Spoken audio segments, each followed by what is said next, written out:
पहाड़ी की तलहटी में बना एक सुंदर गांव था। जैसा सुंदर वह गांव था, वैसा ही सुंदर उस गांव का नाम था सुंदरपुर। गांव सुंदरपुर में वैसे तो सुख शांति का वास था, लेकिन वहां के सरपंच की पत्नी कुंती बड़े ही दुष्ट स्वभाव की स्त्री थी। उसके कुटिल स्वभाव से सभी घरवाले परेशान थे, लेकिन अपनी सीधी सादी बहू सुकन्या को वह कुछ ज्यादा ही परेशान करती थी। उसे सताने में कुंती को विशेष आनंद आता था। बेचारी सुकन्या सुबह मुंह अंधेरे बिस्तर से उठकर काम पर जुट जाती और अर्धरात्रि होने पर कहीं बिस्तर में जाने को मिलता उसे। इस पर भी कुंती की निगाहों में सुकन्या खटकती रहती। एक दिन सुबह सुकन्या घर में झाड़ू बुहारू कर रही थी कि उसकी सास कुंती वहां आई और बोली, तेरे हाथों में जान नहीं है क्या?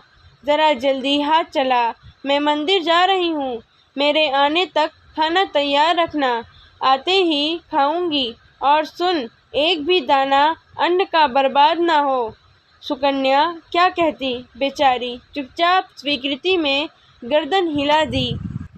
घर की सफाई करके सुकन्या तुरंत खाना बनाने में जुट गई। खाना बनाते समय वह सोच रही थी, एक पल के लिए भी तो चैन की सांस नहीं ले पाती।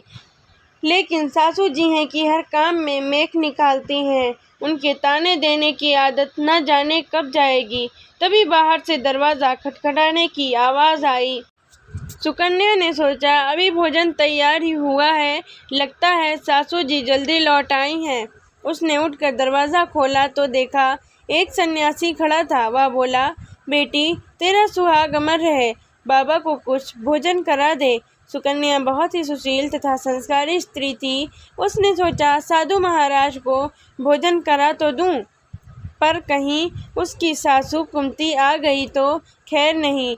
कुछ देर सोच विचार करने के बाद उसने सन्यासी को भोजन करने हेतु अंदर आने को कहा।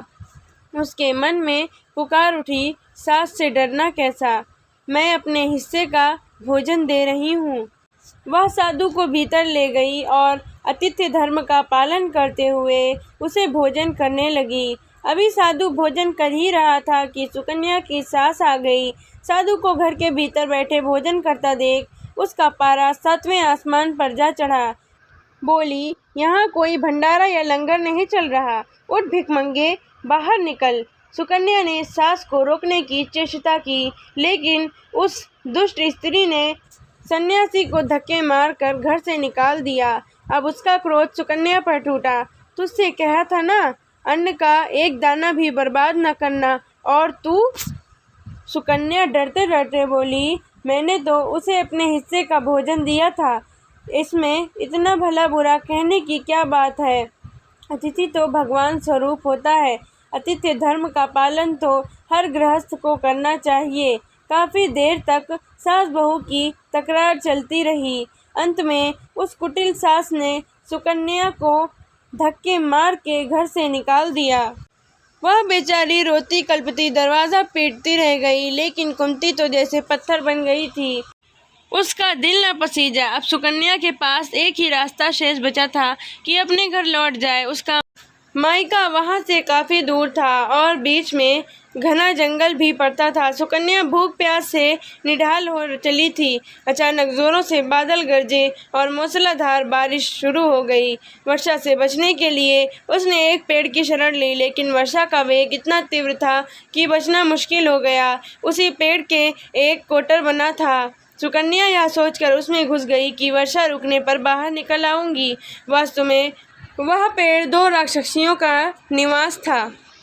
वह भी वर्षा से परेशान होकर पेड़ की ओर ही आ रही थी। एक बोली, अब तो चला भी नहीं जाता, वरना मन तो कर रहा था कि सोना टापू चली जाऊं। दूसरी राक्षसी बोली, इसमें क्या बड़ी बात है, यह पेड़ हमें अभी उड़ाकर वहां पहुंचा देगा। कहकर दोनों पेड़ की शाख पर बैठ गईं। उधर थकी हारी सुकन्या की कोटर में घुसते ही नींद आ गई थी, लेकिन पेड़ के उड़ने से लगने वाले झटकों से उनकी नींद खुल गई।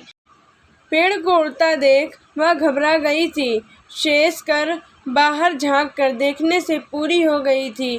जब उसने पेड़ की शाख पर दो राक्षसियों को बैठा देखा, अंततः उसने परिस्थितियों में समझौता करते हुए सोचा, जो होगा अच्छा ही होगा। कुछ ही देर की उड़ान के बाद वह पेड़ सोना टापू पहुंचकर उतर गया। दोनों राक्षसियों को भूख लग गई थी, सो वे दोनों शिकार की तलाश में निकल गईं।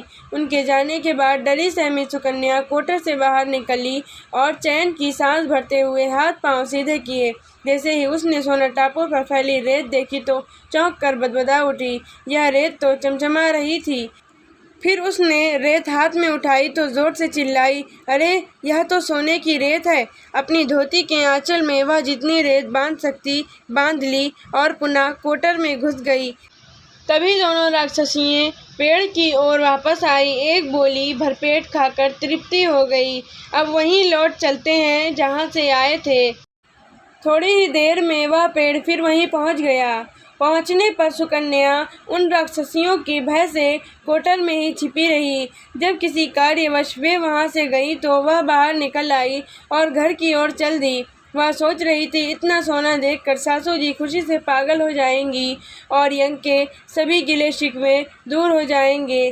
घर के द्वार पर पहुंचते ही सुकन्या बोली, देखो सासू जी मैं क्या लाई हूँ। और यह कहते हुए घर के भीतर प्रवेश कर सोना मिलने की पूरी घटना सासू जी को बताई। कुंती कुटिल तो थी ही, बोली, बहुत कम सोना लाई है तू। सासू जी, हमारी 3-4 पीढ़ियों के लिए काफ़ी है, सुकन्या ने उत्तर दिया। अरे मूर्ख, सोना भी कभी काफ़ी होता है, जितना हो उतना कम है। अब मैं जाऊंगी, फिर देखना कितना सोना बटोर कर लाती हूँ। सुकन्या ने अपनी सास को बहुत समझाया, पर उस लालची बूढ़ी स्त्री ने उसकी एक न सुनी और जाकर उसी पेड़ उन्हें लेकर उड़ चला। कुंती उत्सुकतावश जाग ही रही थी, तभी उसके कानों में एक राक्षसी का स्वर टकराया। आज मछली खाने को मन कर रहा है, चलते हैं, वहाँ बहुत मछलियाँ मिल जाएंगी खाने को। उनकी बातों को सुनकर कोटर में बैठी लालची कुंती स्वयं पर संयम न रख सकी और बोल पड़ी, अरे तुम सोना टापू क्यों नहीं जा रही। उसकी आवाज़ सुनने की देर थी कि राक्षसियाँ समझ गईं कि ज़रूर कोई चोर पेड़ पर छिपा बैठा है और उन्होंने कुंती को कोटर से उठाकर बाहर फेंक दिया। धरती पर गिरते ही उसके प्राण पखेरु उड़ गए।